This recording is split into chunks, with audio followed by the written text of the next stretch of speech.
علی بھی اگلا سوال ہے، میں اہل حدیث مکتبہ فکر کا پیغام ٹی وی چینل بہت شوق سے دیکھتا ہوں، کیونکہ باقی فرقوں کی نسبت اہل حدیث علماء ضعیف اور من گھڑت احادیث سے اجتناب کرتے ہیں، لیکن پچھلے دنوں اسی پیغام ٹی وی پر جامع ترمذی کی حدیث کا ٹکر چل رہا تھا کہ نبی صلی اللہ علیہ وسلم نے فرمایا، عرب کے لوگوں سے بغض نہ رکھو بلکہ محبت کرو کیونکہ میں بھی عربی ہوں۔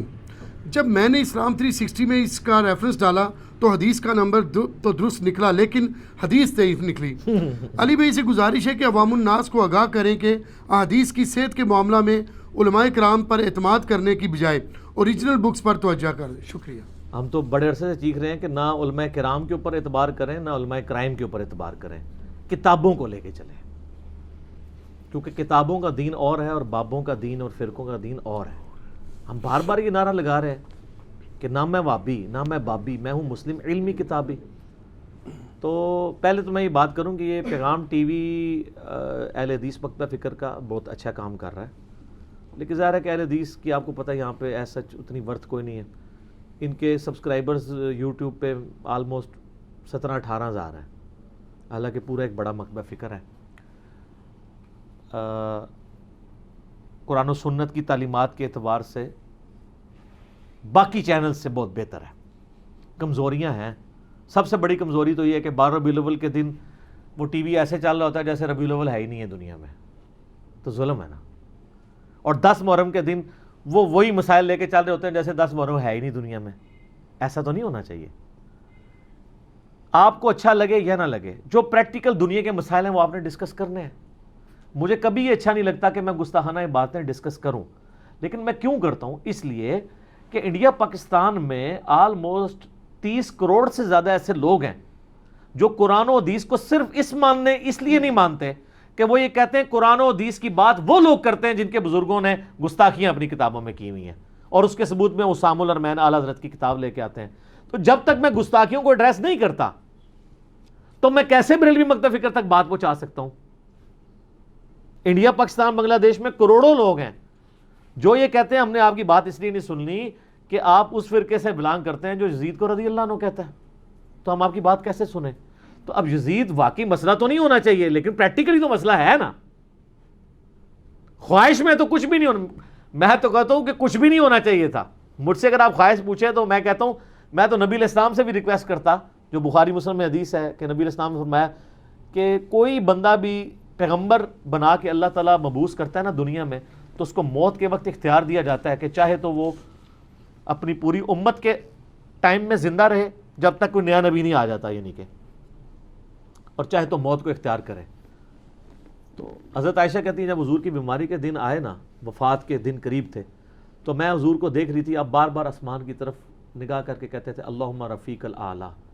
تو مجھے یاد آیا وہ حضور نے مجھے کہا تھا تمام نبیوں پہ یہ اختیار دیا جاتا ہے، مجھے لگتا ہے کہ حضور کو بھی اختیار دیا جا رہا ہے اور آپ بار بار کہہ رہے ہیں میں نے اللہ کے پاس جانا ہے۔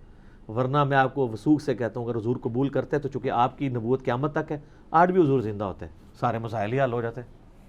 ٹھیک ہے، نہ کوئی اختلاف، نہ کوئی فرقہ، نہ کوئی سنی، نہ کوئی شیعہ، نہ کوئی وہابی، نہ کوئی بابی، نہ کوئی حنفی، نہ کوئی شافعی۔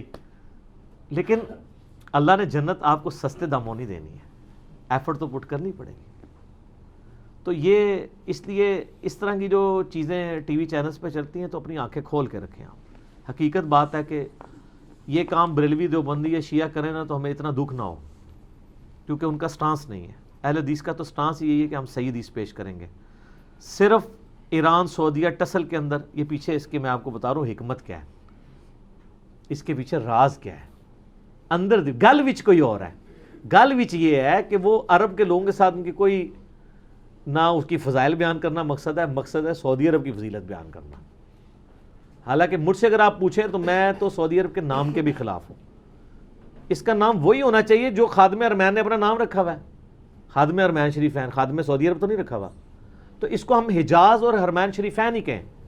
کیوں ہم ایک خاندانی سسٹم کے ساتھ اس کو سپورٹ کر رہے ہیں؟ حرم ہی کہنا چاہیے، ایک خاندان کے ساتھ سپورٹ نہ کریں۔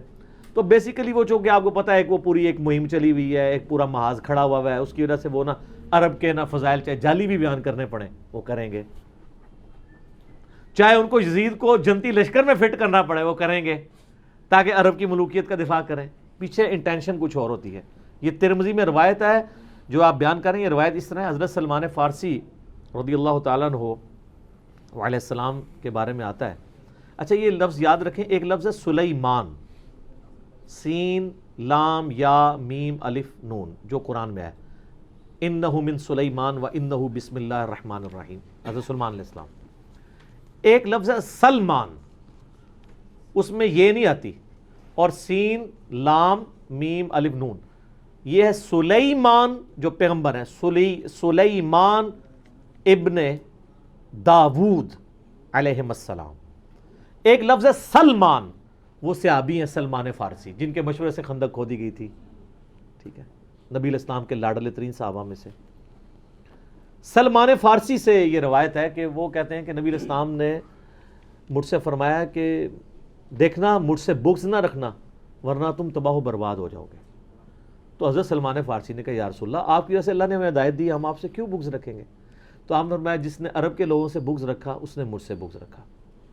سر یہ کہانی ہے پوری, یہ قرآن و حدیث کے مزاج میں بیٹھتی ہی نہیں ہے, ٹھیک ہے.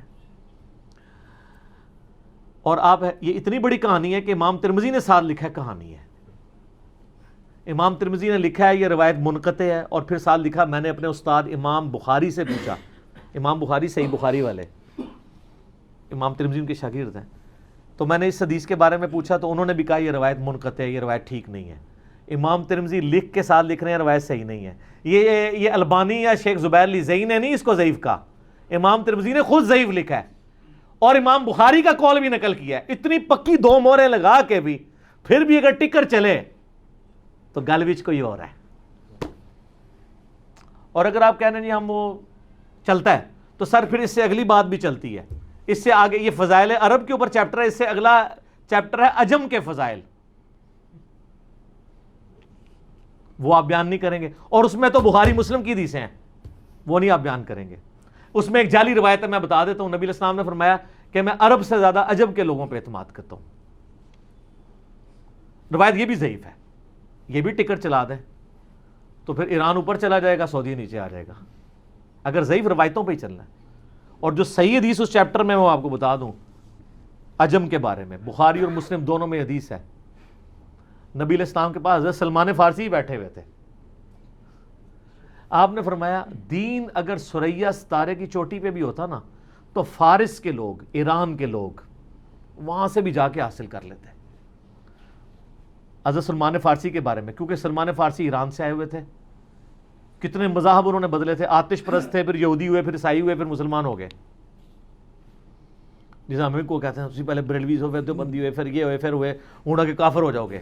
سر اس سلمان فارسی بھی کافر نہیں ہوئے, اسی بھی سلمان فارسی تے مننے والے ہیں, ٹینشن نہ لو تسی. انہوں نے بھی تسی یہی کہنا سی کہ سر اتنے مذہب بدلے نہ بدلیا کرو, جس طرح تواڈے باؤ اجداد سن آتش پرست ہی رہندے, آپ نے اپنے بزرگوں کا مسلک چھوڑ دیا. تو بزرگوں کا مسلک چھوڑنا کس کی سنت ہے؟ سلمان فارسی کی. ٹھیک ہو گیا.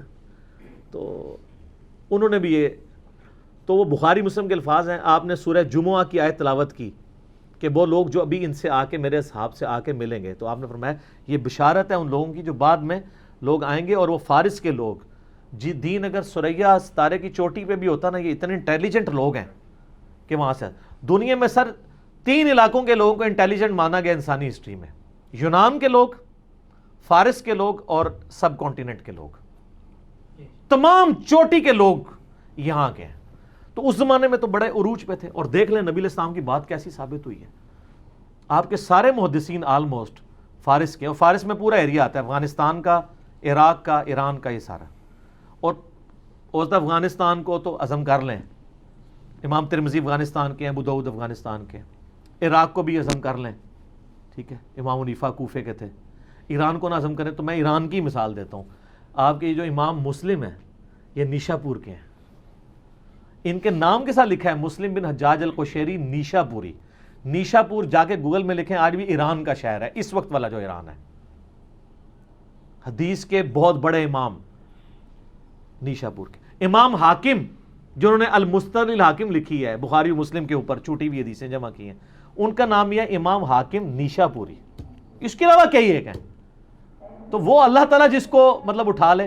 تو بیسیکلی یہ تھا. تو میں سمجھتا ہوں غلطی کی وجہ سے ایسا ہوا ہوگا, میں نہیں کوئی انٹینشن میں نہیں برا. تو میں آخر میں ریکویسٹ کرتا ہوں کہ سر حدیث چلانی ہے نا بکس والی، ہم آپ کو بتاتے ہیں ایک حدیث ہے،